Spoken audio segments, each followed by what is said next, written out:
Hello, everyone. Thank you for joining us. We'll get started shortly in the next 2 to 3 minutes just to give everybody more time to join us. Thank you for joining us this evening.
Hello again, everyone. My name is Kimyata Smith. I use she, her pronouns. We are just waiting for a few more people to join in, and then we'll get started with telling you about how our social work department is supporting our clients through the pandemic.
Good evening, everyone. Thank you for joining us today.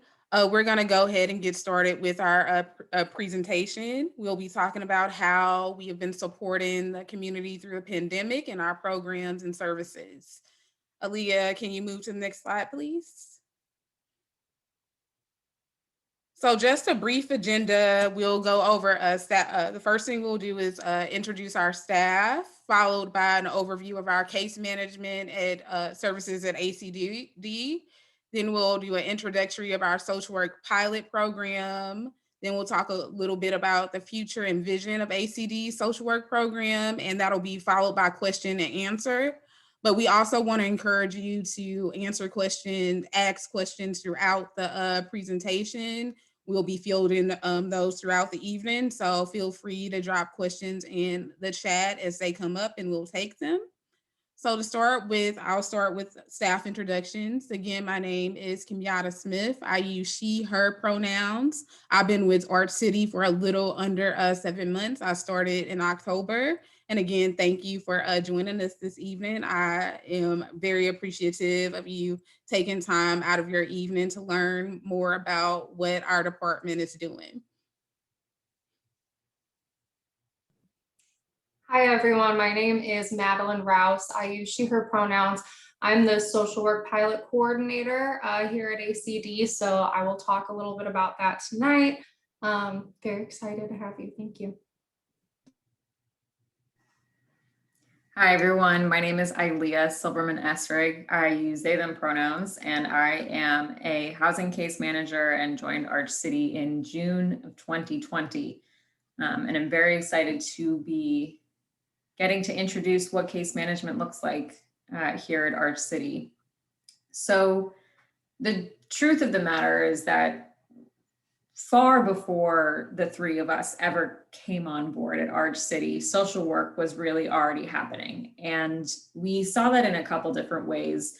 One, through the holistic lawyering practice that takes place at Arch City. So we really, as a whole team, are thinking about how folks can be receiving legal services and also getting related needs met, knowing that a legal matter that someone may be entrenched in, that's not necessarily where their story ends or where their obstacles may end. So in addition to having many of the attorneys and paralegals involved and immersed in social work type resourcing, connecting clients to external referrals, we also had a social worker on board who was doing a lot of triaging with clients and really going hard is how I can best describe it, to serve folks who came into our network. And so in June of last year, when I came on, I think was really one of the first big formal steps Arch City took towards building out the social work department, and to really formalizing some of the case management that we were doing. I think after a long period of time, seeing that it's amazing that we can have attorneys, paralegals, so many of these different professions helping to support folks with social work related needs, recognizing that there's so much to be done. And so having social workers on board who are doing case management really, I think, allows us to do a better job of all that we are doing. And to really bring a social work perspective. So in our case management work, in my case management work, I am really specifically working to support folks who are experiencing housing instability or who may be unhoused. And of course, we know that that particular area of obstacle and challenge impacts and influences so many other parts of a person's daily life. We've really seen that come to a head during the pandemic, I would say. So for someone who may have been experiencing housing insecurity prior to COVID-19, someone who maybe was able to get by in their housing paycheck to paycheck, to then enter into a time period where folks aren't going to work, income suddenly stops, really, really change things. I will just add, so we since March or June have been working fully remotely. Our entire staff has been working from home, and to provide social work services and case management services from home without being able to be in front of a client, in front of a person, really working together to establish trust and relationship. And I mean, even just to access internet together, those are things that have been continuous barriers for us that we have had to be really creative and strategic around working through and working around. So that's meant a lot of time on the phone, FaceTiming with clients, meeting folks outside, sitting on stoops, wearing masks, trying to work together to get folks' needs met. So I would say both on the part of our staff, but also on the part of the folks we serve, there's really been a collaborative and powerful effort to make things work together. So I started already to talk a little bit about housing instability as one of the various areas of challenges that may impact our clients' daily lives. Or rather, one of the areas where our clients may face challenges in their daily lives. I wanted to start to create a little bit of visual around some of the other areas in which folks may face obstacles, and want to make sure to say that this is just scratching the surface in terms of areas where folks have experienced greater hardship due to the COVID pandemic. I am someone who really believes in a housing first model. And so that's always where I start from when I'm thinking and conceptualizing challenges that someone might face. And so from that housing first perspective, if someone does not first have stable housing, if someone does not have reliable housing, or their housing is not habitable, maybe the landlord is not keeping up the home in an appropriate and adequate way, that is going to impact so many other areas of a person's life. And it's been exacerbated during the pandemic, thinking about how much we've had to be in our homes. So naturally, if we're spending more time at home, utility costs go up. That's something that may happen tenfold depending on how many people are in your house. Perhaps you are someone with children, perhaps you live with family members or friends, whoever it is. All of those people in one living environment contribute to a rise in costs across the board. So trying to manage not just your typical rent payments, but also increased cost in energy, in gas, that's quite a bit. Not only that, but we know that being at home has necessitated for a lot of people use of internet far more than they might have ever done so in the past. So if you are someone whose children maybe were in school every day, there wasn't really a need to have Wi-Fi at home or to have a really large Wi-Fi package. Pre-pandemic, you wouldn't have paid for that. Now we're seeing that folks are being hit with very, very large astronomical internet bills.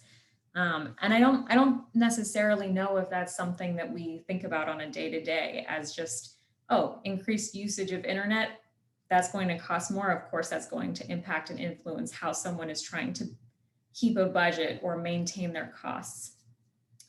That, of course, is tied to childcare access. And if, let's say, you are a caregiver for even just one child, maybe you're a caregiver for an older adult in your home, the costs that go into caring and supporting that person are also increased during the pandemic. We've also, something that I have seen quite a bit during this time is decreased access to food. So that has looked at, that's looked a couple different ways throughout the last year or so.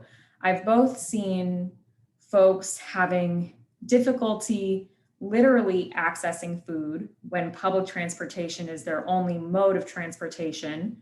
And for a very long time, public transportation in the city was very restricted.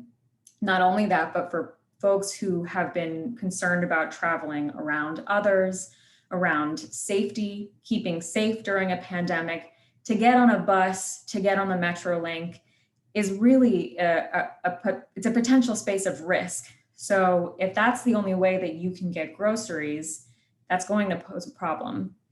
I would say as well, for folks who receive public assistance through food stamps or SNAP benefits, something that's been very frustrating, I think, for anyone who's had to call in to social services and tried to get recertified in the food stamps process has found you might be sitting on the phone for well over an hour and a half to wait to talk to someone. I think some of us who have never had to access food stamps aren't necessarily aware of the various steps that people have to go through or the hoops they have to jump through to access those kinds of services to begin with. And then we're in a time where people are unemployed, people are really needing that kind of extra support. And so the folks who are working in those spaces to give food stamps, to help provide those benefits, are inundated with calls, inundated with so many people needing help. And so it really has, in a lot of ways, I think, delayed the access process for folks.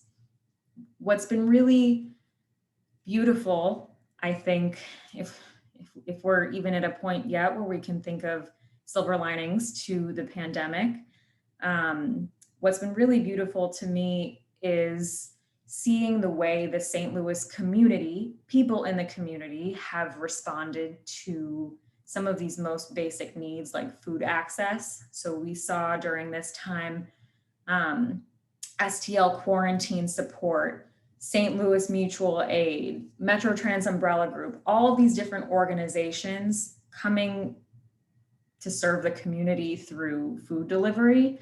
And so that's also something that we've really tried to make happen for our clients. Although it's not a service that we offer in-house, we have a really strong relationship with mutual aid. We can pick up boxes of non-perishable food. We can get that to someone. So that it's a small dent in trying to make someone's life a little easier. Nonetheless, that difficulty is still there, that need is still there. I mentioned already about decreased transportation access. A couple other items that I think are worth naming are just that PPE during this time, the cost of masks, gloves, especially at the beginning of the pandemic when we weren't really sure what was happening. We were getting a lot of different messages about how we should keep ourselves safe, keep our spaces safe. The cleaning supplies that were required in those moments, that costs money.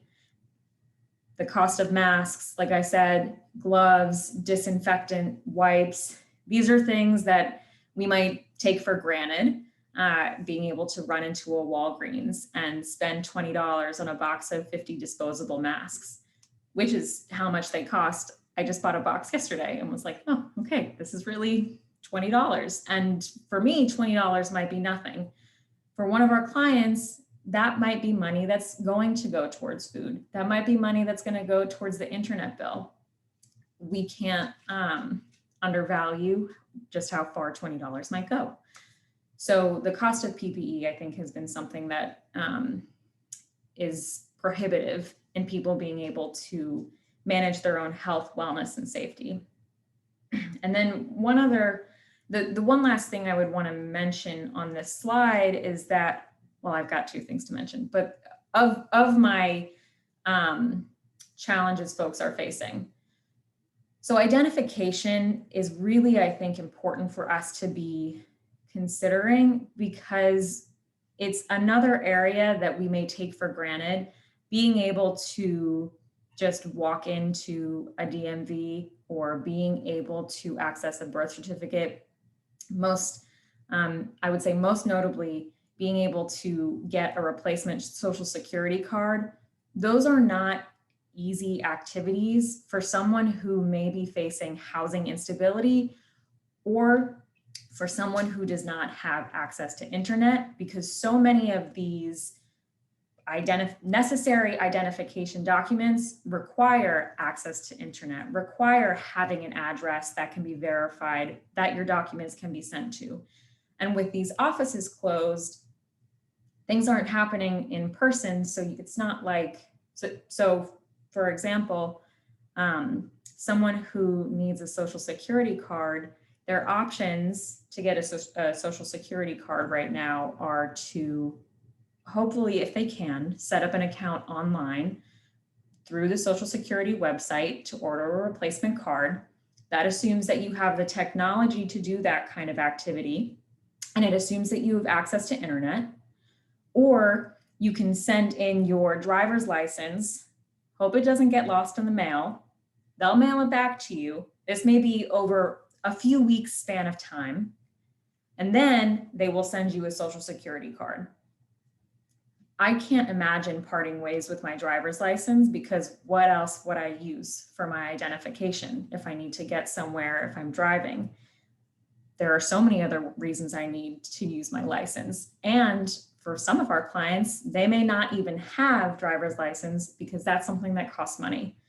So I say all that to say, there are so many minute little ways that the pandemic has really exacerbated circumstances for folks. And again, I know I am repeating myself, but these are really things that I think we take for granted, and naming them is so important to help us better understand what our community is experiencing. This is the very last thing I will add on this slide. So without meaningful systemic change in service delivery and resource expansion, clients will continue to experience hardships in these areas and beyond.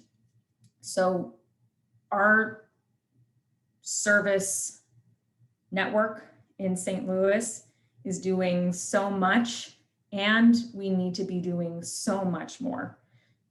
There needs to be such greater ease when it comes to accessing services. There need to just be more resources. We need to be able to give folks easy access to transportation. We need to be able to provide diapers and menstruation products and groceries and so many other basic things, toilet paper to folks.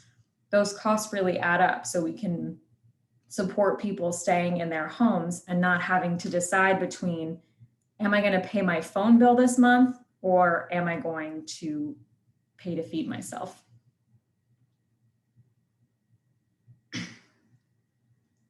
So I just want to note a couple of the ways that Arch City has intervened in the last year that I think are pretty amazing. In the past year, we have facilitated financial assistance for over 1,000 people in 316 households impacted by COVID-19. Since July 2020, we've helped 124 people avoid homelessness or helped them move into permanent housing. Since April of last year, we facilitated over $270,000 in rent and utility assistance to hundreds of families to help them stay housed and have more stability during the pandemic. And then on a day-to-day basis, folks are receiving a variety of kind of miscellaneous support. So that might be food access, that might be obtaining household products, that might be trying to work with someone to get their disability payments sorted out, that might be working to get someone unemployment payments. There are so many different ways that we have been working to support folks through the pandemic. So we are very fortunate today to have one of our clients actually here with us, Miss Chiquita, who I am going to go ahead and unmute. And I'm really excited to have Chiquita with us today so that we can, I think there's no one better to talk about their personal experiences through the pandemic than someone who's been going through it themselves. And so really excited to have you, Chiquita. And I would love, if you wouldn't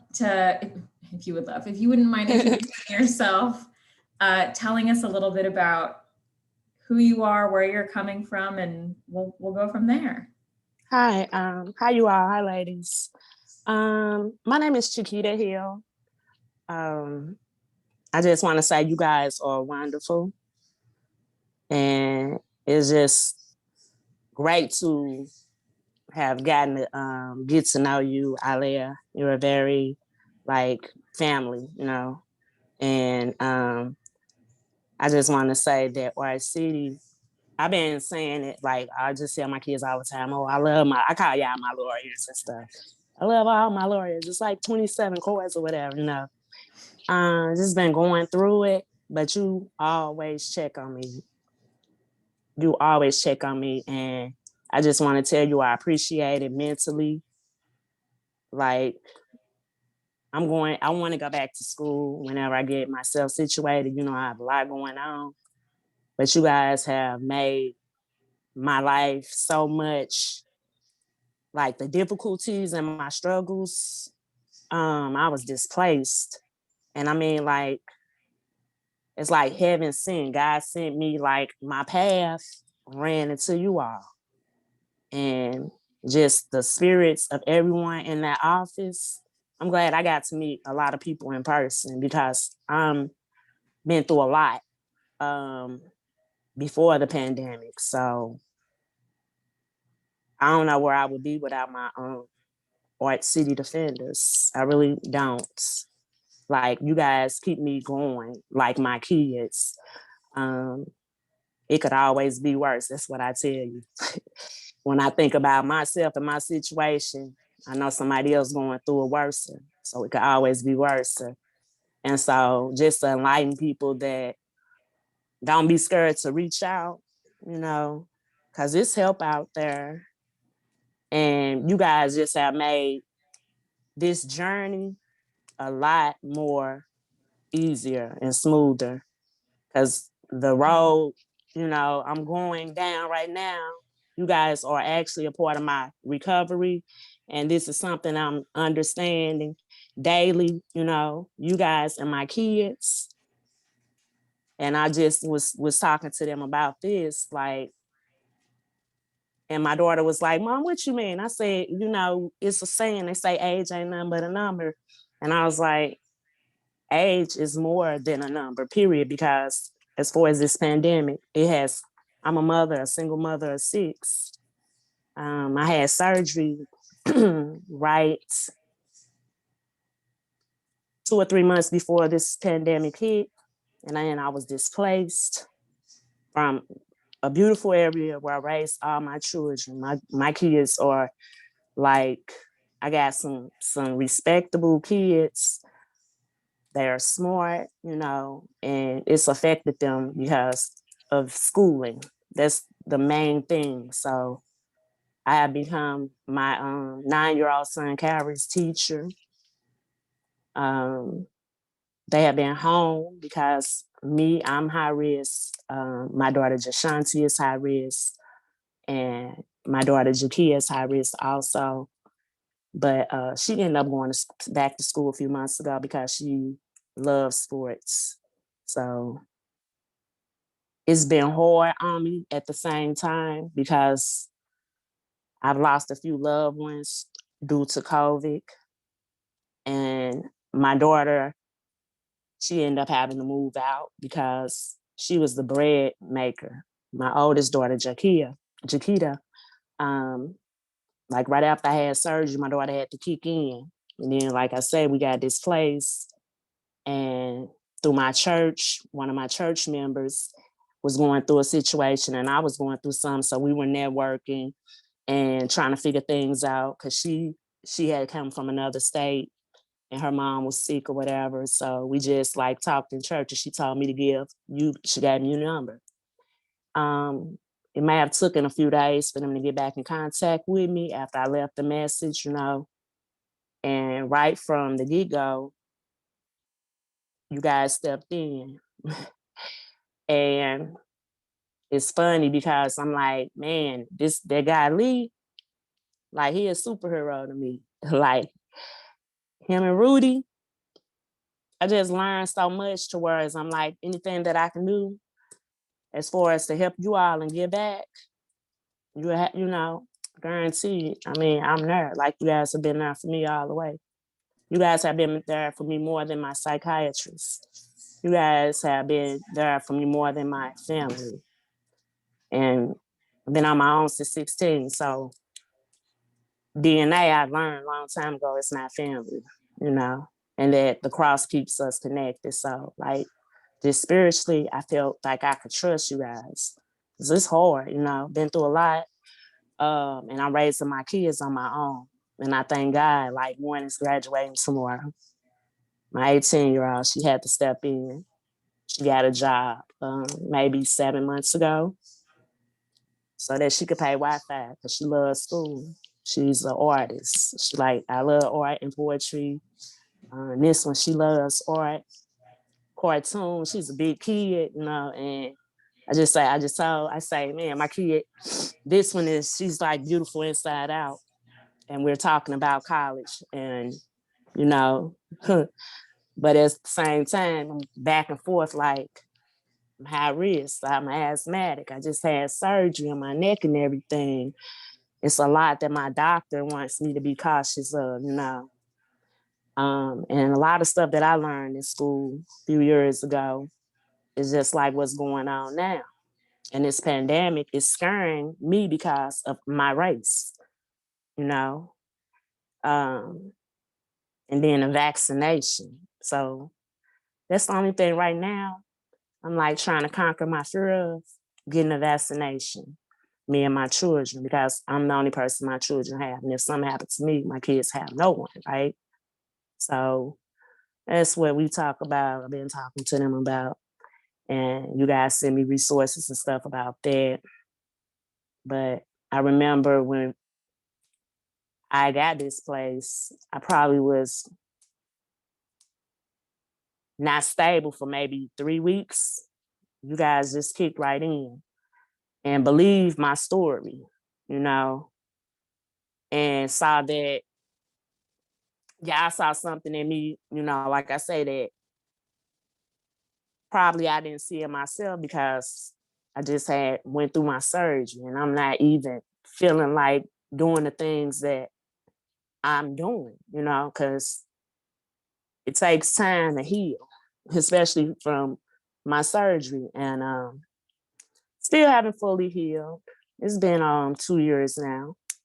You guys still have been there all the way, you know. So that's why when I get just little emails, whatever, and checking in on you, how are you? I'm like, wow, you know what I'm saying? That let me know somebody appreciates me because throughout my little struggles, I make sure my kids, like I say, do what they have to do. And their education is very important to me because I didn't have my mother or father, you know, to tell me to go to school.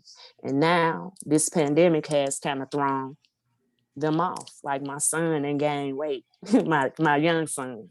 Like he's like just don't be want to do nothing, but he loved being online. I had to take things away like the YouTube and stuff channel for like, and you got to focus on school and learn how to do this technology stuff. And I've been telling my kids for years, technology is going to take over. You guys have to go into that field. So hopefully they will learn that the world just don't, like I tell them all the time, the world don't just revolve around you. There's division and everything that everyone's going through. We got to learn how to help each other and learn that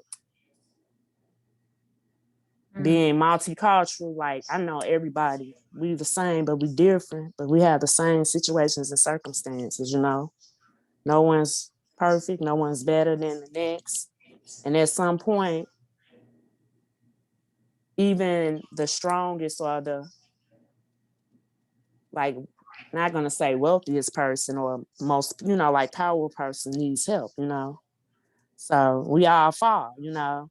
And you guys have just always kept me uplifted since like I came into contact and like right away, come in, you know, you guys need anything and like just ideas. And I'm like, I got 4 girls. What I'm gonna do about pads, toilet paper? Like, I don't get assistance for none of that, you know. That's hard, you know. And then my daughter, like I say, she moved out. She's paying rent. She's not on no assistance, you know. I want to be able to help my kids more, but I can't right now. I'm waiting to see what's going to happen with me as far as my body, you know, getting my body back together. So I had to postpone school. I've been on medical leave for 3 years. I have no income. And by the grace of God, he keep placing people in my life that help me keep going, you know. And like I said earlier, I have strong women behind me, but I gotta also say Lee and Rudy, I might will never forget them, you know, like just coming in my life at a time when I felt like giving up. And then this happened. And then that happened. Like, and it's steady storm, steady coming. You know, and I'm like, wow. And it's scary. It's still scary. Because the way that things are going, we don't really know how long this pandemic is going to be out here, you know. And even though things are opening up, I'm still like leery about places to go. I'm even leery tomorrow about going to my daughter's graduation at Bush Stadium. It's going to be like 2,000 kids there, you know. Is it going to be too hot? I don't want no one coughing on me. But at the same time, I raised my daughter on my own and I'm going to be there, you know, one way or the other. And it's just like you guys, like I said, y'all understood what I was going through and I didn't have to beg or anything. Just everyone stepped in. Every time I had if I had just a question or something or needed something, like I think Thanksgiving, I didn't want to cook or nothing, you know, because I'm like, I think I told you, I said, "Whoo, my daughter, she keep cooking and my gas bills getting higher and higher." And then by me getting this place, I moved from an apartment to a house. So I acquired like 3 more bills that I didn't have before, you know.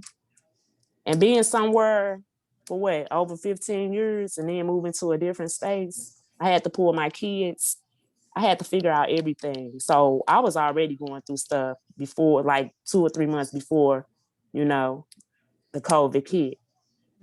And if it wasn't Micaiah calling me every day, just like on a spiritual thing with me, or talking about my kids, or wanting to know about my kids. You guys were interested in my kids being honor roll students and everything. Just like, wow, you are always saying stuff to me like you saying that I inspired you. So I'm like, wow, you know what I'm saying? It just makes me go even harder, you know, for my kids and get myself together so that I can be here for my kids and get back to school. I want to get back on my grind of what I was doing because I also want to be a social worker. If not a social worker, I was going to school to be a chef. So I can't even lift over 10 pounds right now, you know. And so I'm trying to still figure out. And like I said, mentally, you know, I have post-traumatic stress disorder and anxiety, and I have bipolar disorder.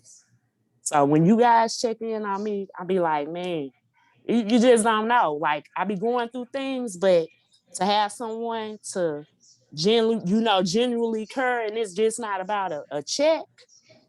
Like they help me. That helps me every day. I mean, I think about it and I look at my emails and stuff like, man, and utilities, like, wow, like the amount of whatever, no problem. Could you know, send me a copy of your bill and however you guys facilitated or whatever, it got taken care of, like, and that eases off my mind. No more stress there, you know. So I'm just looking forward to tomorrow my daughter graduates. I'm just looking for, you know, I'm looking forward to my future, my kids' future, and us being able to get back, like I told my kid and them. I'm like, we're gonna do something, you know, like I don't care if my daughter have to draw you all. Not have to, but she loves to, you know. We're gonna do something to give back And I know currency, you know what I'm saying? It's not even about like currency to you all. It's just like helping to uplift the person. And I'm just like, man, it's some good people out here that's of all complexions, the pot of rainbow. It's like, it's lovely. It's been lovely getting to knowing you guys that I do interact with.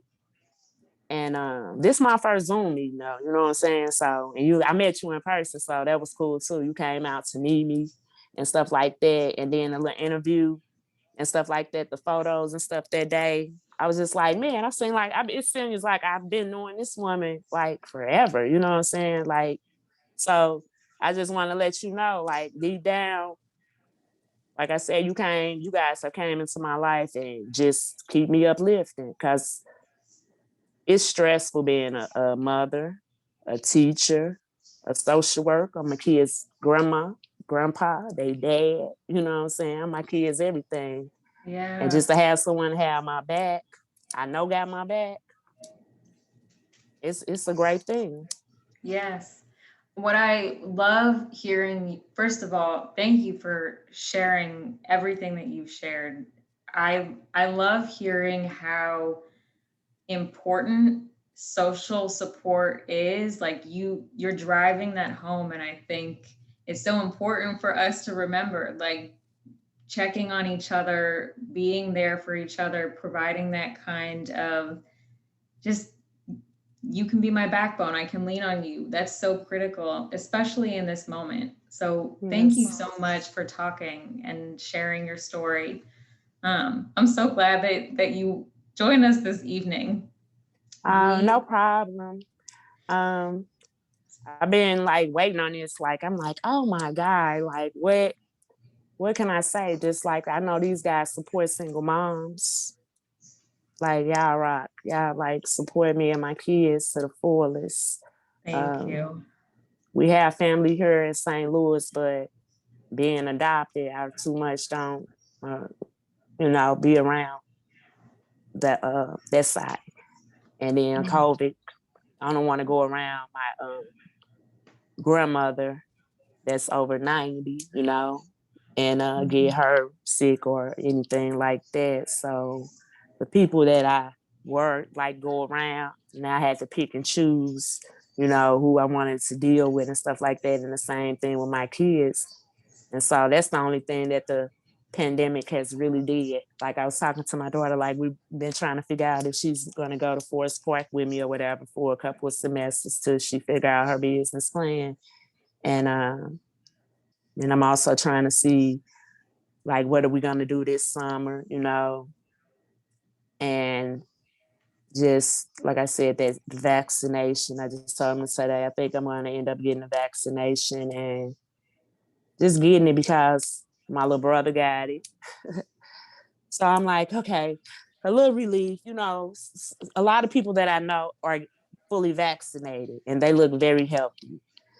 So that was me. Like I keep asking God, like, need some kind of resolve and resolution. Like, what should I do? So when you send me that, y'all send me that link too about it, and I'm reading over it too. So I know June 1st. So I think I'm gonna call them like in the morning because I'm like free the rest of in the morning or Friday because I'll be done, and then the holiday or whatever. Try to get it pushed in there or whatever, and talk to my doctor. I have a few doctors or whatever, and let them know like, yeah, I think I'm just gonna get it over with. Yeah. Yeah, and let my community know. It's people out here that'll help you. It's people out here that help you and your kids. Like our city defenders, you guys have helped with. I'm like, I was going to join in another meeting, but now I have so many physical therapy appointments, chiropractors, neurologists. So I missed that meeting, but I'm sure glad that I got to tune in to this one today and express how this pandemic has affected me and my family. And my kids wanted me to tell you, like my senior, she said, Mom, I just want you to know the pandemic has affected me, but I also changed my mind, probably go to school with you or whatever and started January instead of, right now. So I'm like, cool. So I thank God that's out the way too. That's another weight lifted off my shoulder because I'm like, I've been working so hard without a car. I make sure they get up and go to school. I went and had surgery on the bus. Came back home to my kids 3 days later on the bus. And I just want to say, I just thank God for good people that you don't even know behind, a phone conversation that don't judge you based on your looks. They try to get to know you as a character, your character, and don't even things that I have had in my past, you guys don't let that define your opinion or your feelings of me, always like have the sweetest things to say. And I just want to say thank you because with you guys being like lawyers and stuff like that, you know how they say our lawyers they want money and this and that. I had a lawyer like that. But it's all good because everything that I didn't endure in my life, it's like it's getting easier. It's getting better and better. Each day that I go through, it's getting better. It is getting better. My kids are getting older. So I just want to say thank you. They healthy. Yeah. Food wise, Thanksgiving, all that stuff, and who you mentioned, Mutual, SEL, the mask, all the feminine products you guys brought out to me and my children. Little small stuff too, that stuff is really big to me. It makes, it's very big to me. The smallest things are very big to me in my heart. So I just want to say thank you guys and nice meeting you ladies. Like Thank seeing you for being you, seeing you here. guys. Thank you for Thank being you. here. You're welcome. Yes. So we are gonna shift gears and talk a little bit about some of the programs, the new program developments that we've got going on. So I'm gonna pass things to Madeline. Thank you. Hey, everybody. Again, my name is Madeline. I'm the social work pilot coordinator. I'm going to talk about that program a little bit today. So as Ilea mentioned a little bit, a lot of the challenges that we've been talking about are not new because of the pandemic. There's kind of this narrative that suddenly there are these new issues around housing or food access, transportation, whatever it might be. But really what we're seeing is that this pandemic is exacerbating those problems, not creating them. So our clients have been facing these challenges a lot, but one group that we are focusing on with the social work pilot is folks who are interfacing with the criminal legal system. You can go to the next slide. So just to scratch the surface, folks engaged with the criminal legal system, we're seeing time and time again, can be released from jail, are waiting to get their needs met, and are rearrested before they're able to access services they need, while they're waiting on wait lists for services they need, or while they're waiting for appointments.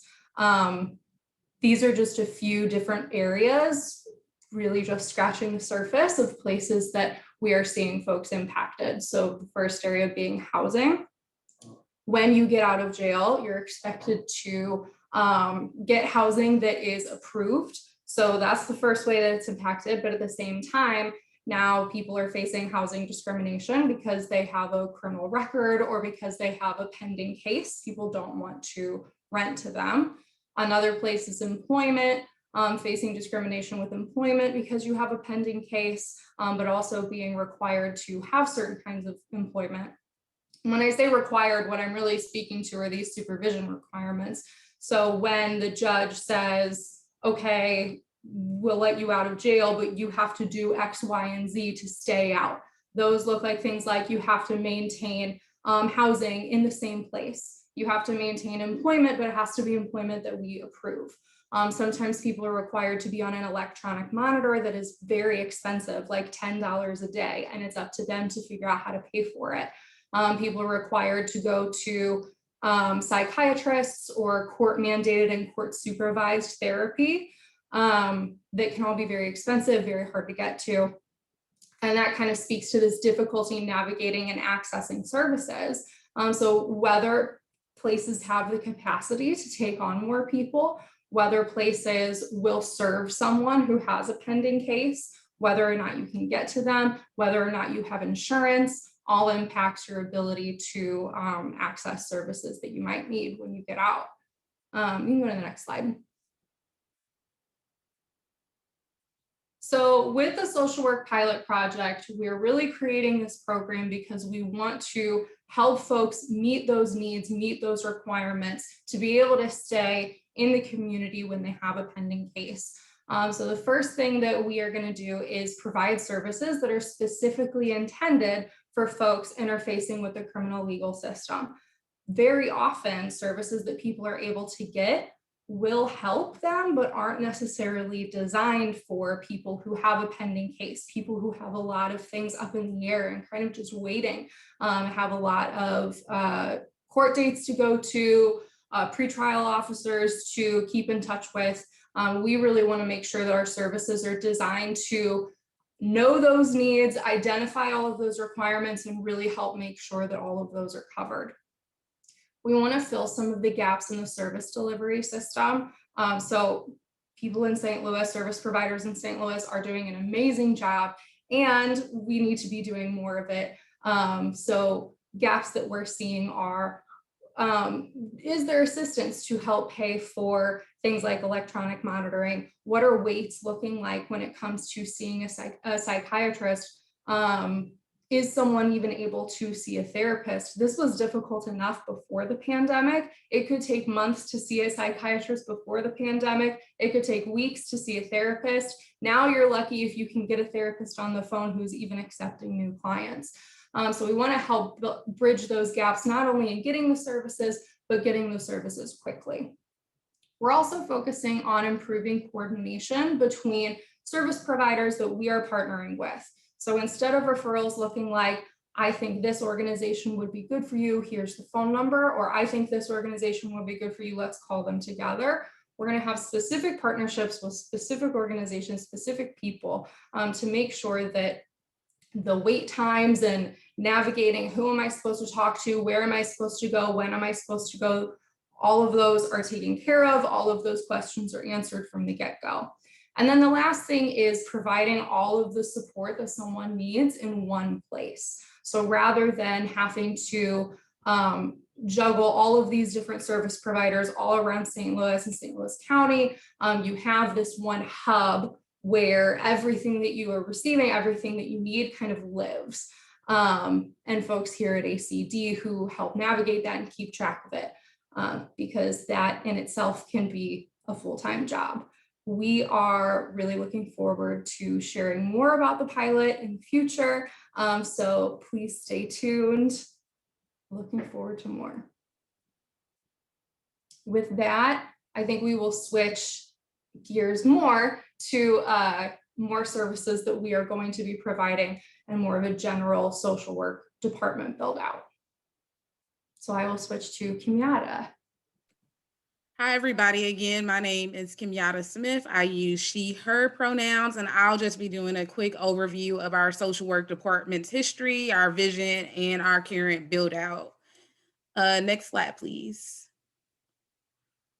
So as Aaliyah mentioned earlier in the presentation, we have been providing holistic legal services from our very inception. So we have not our lawyers and our paralegals, and we've also worked with social work schools across the region to provide our clients with basic need services, whether that be help with like housing support, utility assistance, rental assistance, and various other barriers that come up. We've our paralegals, our lawyers, our interns have supported them in that capacity, but it wasn't until recently that we had the capacity or resources to formalize our social work program. So over the past year and a half or so, we have been seeking out funding and internally building out a robust social work program. And through this, we kind of just aim to create a framework and a reputable model that reimagines public safety and racial justice, which we're going to help clients attain education resources, employment resources, healthcare resources, stable housing, and financial assistance. And again, we've been doing this type of work since our very inception, but it wasn't until recently that we were able to hire 3 full-time social workers to do this work in an intentional way. Next slide, please. So we are in the research and development phase for both our pilot program as well as our overall social work program build out. Some organizations that we have been consulting to kind of learn more about like the landscape of what's going on in social services regionally and nationally, particularly in a framework of legal advocacy and social work. We have consulted these following organizations: the Missouri State Public Defender's Office, Women in Charge, Family Forward, Still She Rises, the Bronx City Defenders, and we've been in consultation with Legal Services of Eastern Missouri just to see their work and what they're doing and what we can replicate and how we can just better structure our program. Next slide, please. So right now we have a social work working group, and they're in the process of developing surveys to receive feedback from the community, staff, and clients on what services we will provide and exactly how our social work program will look. We're also researching the impact of social work services before and during and after a legal matter, particularly in litigation, and some of the services that are currently under review is mental health services and treatment. We're also looking at case management services, housing navigation support. I will say that we've already have a pretty strong housing support program, so we're looking to build that out some more. Social education and coping skills workshop is something that we're looking into, employment and career service development, and financial literacy and education. So we're in a process of researching and seeing what will work for our clients and what will work for our city. And we should have more information in the coming months of exactly how the social work department will look at Art City in the near future. So we can move to the next slide. So if you want to get involved with social work services at ACD and become a volunteer, you can sign up at this link. I will note that the link is cap sensitive. We'll keep this slide up for a minute so you can take a screenshot or write down the information if you would like to volunteer. We would love to have any of you join us in our mission and our work.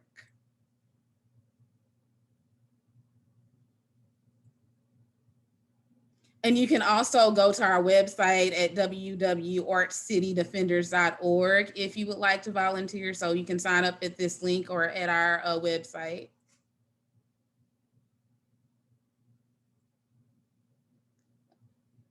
And now we would just like to open the floor for questions. So if you have any questions, please send them our way.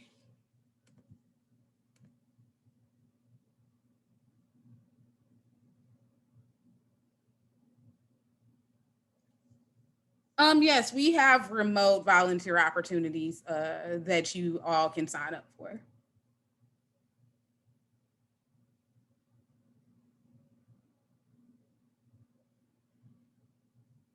Oh, and I'm sorry, the question that was posed was whether volunteers can be done at volunteering can be done at home, and the answer to that is yes, we have remote volunteer opportunities. Sorry for not stating the question.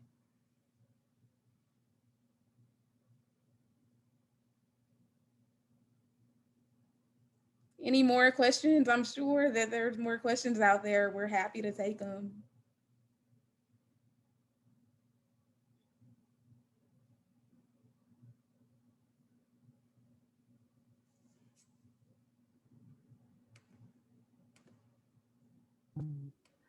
I had a question. So you guys have any services for young men? Like as far as you saying, like jobs and stuff like that. Currently, we don't have any particular services that we can refer you to. In the future, we hope to. And since you are a client, we will include you on any surveys that we send out for feedback if you think that that would be a meaningful service. Thank you. Thank you.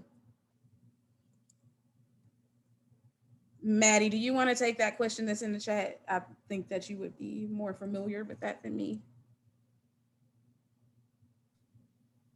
Yeah, so the question is whether we are currently looking for partners in social services for things like the psychoeducation classes that we're talking about. And yes, we are currently talking with different organizations, different partners. At this time, we're actually looking for partners and convening a design committee that's really helping us with the social work pilot. And the social work pilot will inform the hope is for the social work and pilot to inform the vision of the social work program. So all of it is interconnected.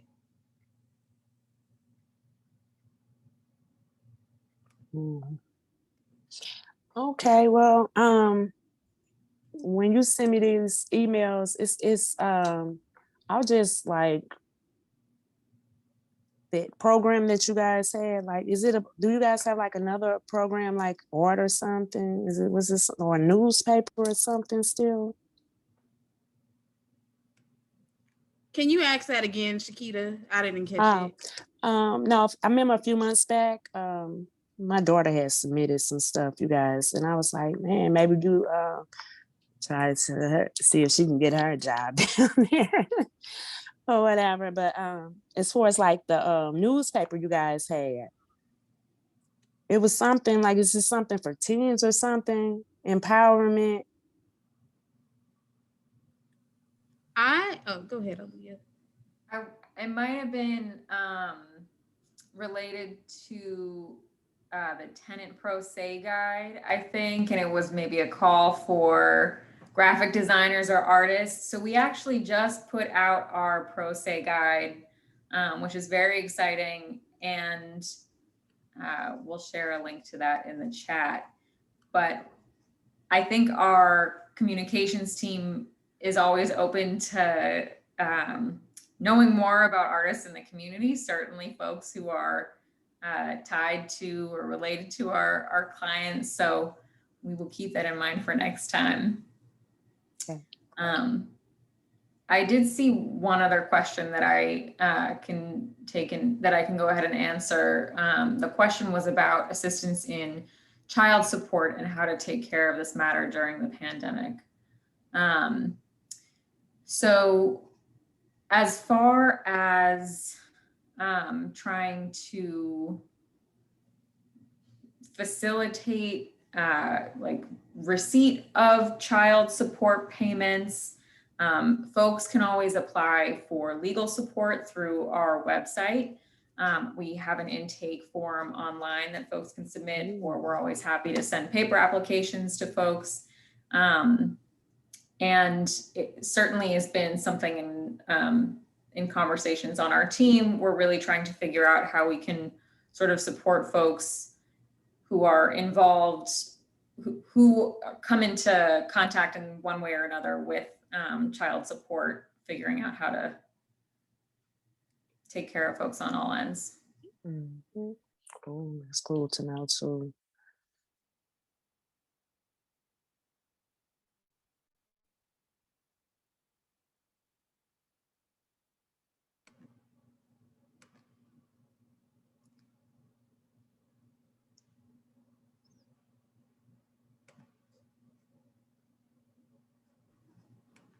So I've just shared the link to the Pro Se guide in the chat and pulled the volunteer URL back up on the screen.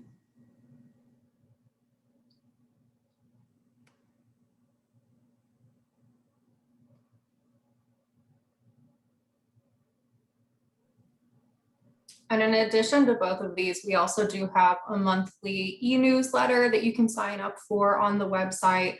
And that'll get you information about like various events that we're having, any announcements that we have, any other opportunities.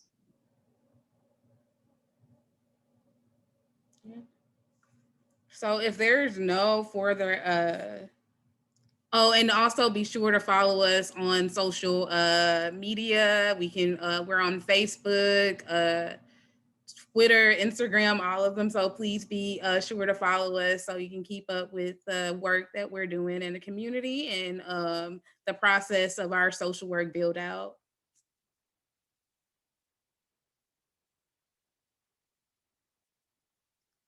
So if there's no further questions, we will wrap up for the evening. Thank you once again for taking time out of your day to come and learn about social work services at ACD. We really appreciate your time and your support. And again, we encourage you to volunteer and contact us to learn more information and get involved. Thank you so much for your time. We appreciate it. Any final words, Aaliyah, Maddie, or no? Well, thank you, everybody. Good evening. Have a good evening. Thank you, ladies. Y'all have a blessed day. Thanks, Shakita.